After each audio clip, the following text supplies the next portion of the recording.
This gift bag measures approximately 6 centimeters, but that will depend on the material you decide to use. Hi, how are you? Welcome to a new video tutorial with GretaWings. Today, on day 13 of our Advent calendar, I'm going to show you how to make this gift bag. Wow, it's so much fun to make. These are the materials I'll be using. And the 100% mercerized cotton. Look, it's approximately 3 millimeters thick and has 6 strands. I'm going to be using red and gold, but you can use any colors you like. With this yarn, I'm using a 2.5 millimeters hook. Keep in mind that if you use a thicker or thinner yarn, you'll also need to choose the right hook size. We're also going to need a strand of jute, a gold or silver cord, depending on how you're going to decorate your life, and just in case you want to hang it. And we have the complete written pattern for our Advent calendar, with a very detailed text and endless images. It also includes the graphic pattern. It is optional. If you want, check the description of this video to see if I will share the links to our GretaWings stores. But if you prefer, you can continue enjoying all the videos we have prepared for you. If so, let's get started. Using the red yarn, let's start round 1 with a magic ring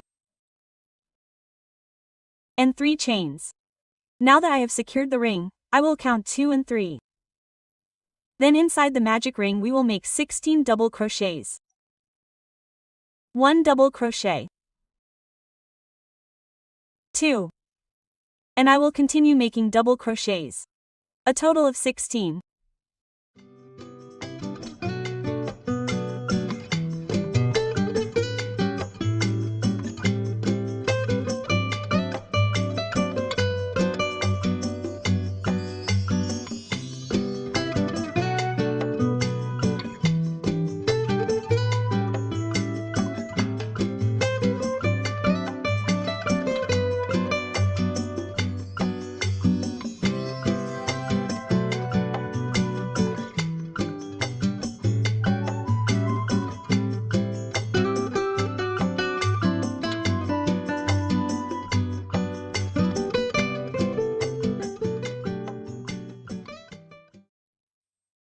Once the 16 double crochets are ready, you can close the ring tightly.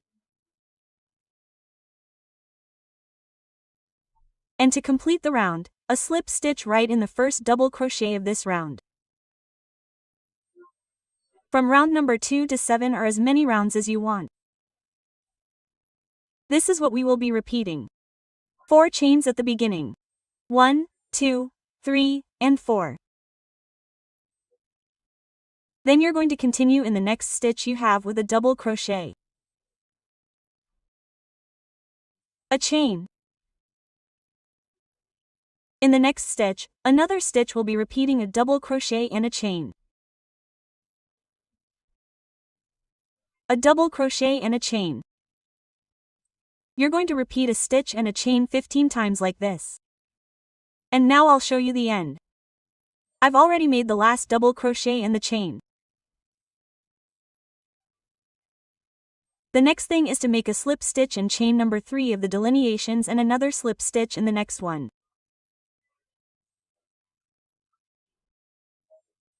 You can do it like this from above or you can do it from below. I think it looks better underneath, but it's up to you. That way we'll have finished round number 2.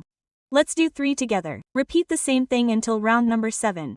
4 chains at the beginning. 1, 2, 3, and 4. And then we'll be repeating right in the chain. The only difference between round 2 and 3 is that this time we'll be working just below the chain.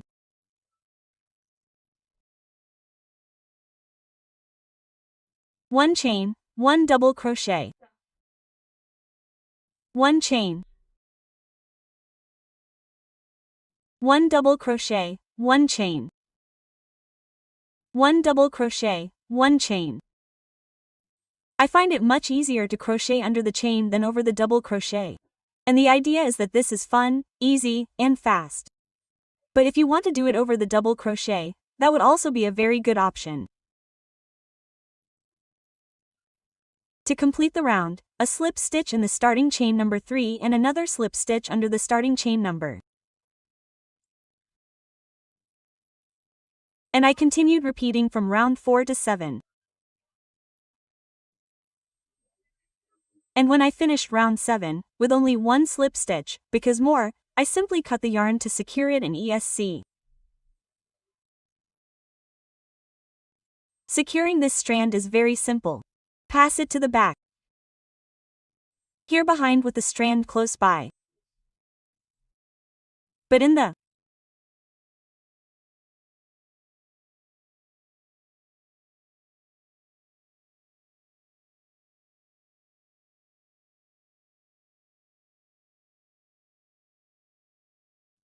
same way I'm going to hide this strand from the beginning of the ring, Mike. And let's make the cord, which is what really gives shape to this little bag. Using gold-colored yarn, let's start with a slip knot. You don't need to leave any thread at the beginning. And I'm going to make a total of 61 chains. 61 chains. If you want to make more to make it easier to tie the loop, go ahead. But I think 61 is enough. And once you have 61 chains, just cut the thread, you don't need a long one. Actually, number 61 gets lost. So we're going to cut the little thread at the beginning too. And we're going to pass this little chain, not in the last round, but in the second to last one, okay? So that it looks nice. Back and forth. Like this. Back. Forward. You're going to pass it like this throughout the whole round. If you want to use a hook, go ahead, however you feel most comfortable. I think my fingers are enough. Okay, my little nails will help me.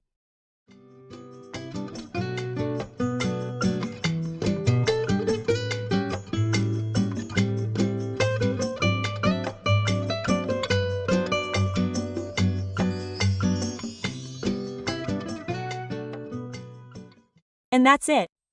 When you've passed everything, we're simply going to make sure they're the same size on both sides.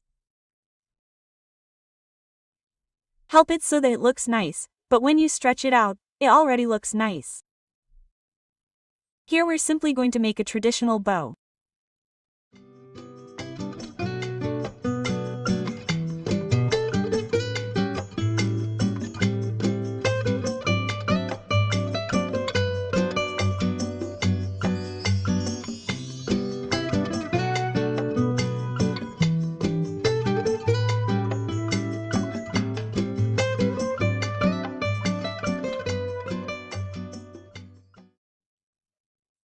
Remember that you can also add some candy, chocolate, or anything else to this little bag. We just need to add the cord. Let's prepare the jute bag. Add glue. I want it to stay in red on the fabric, okay? Not on the cord so that it still has movement. And that's it. This is how the little bag looks. Super cute. I'll share with you the idea to make it bigger. Just in round 2, instead of just making double crochets, make double crochet increases, and the bigger you want it, the bigger the base. And then to the top, obviously you're going to have to make more double crochets, but the sequence is the same. Well, I hope you enjoyed this video tutorial as much as I did creating it. And if you did, please let me know by liking it and in the comments. And if you haven't subscribed to this channel yet, I encourage you to do so now and activate the bell, because surprise number 14, the 14th day of our Advent calendar, is already on its way. See you there. Ciao.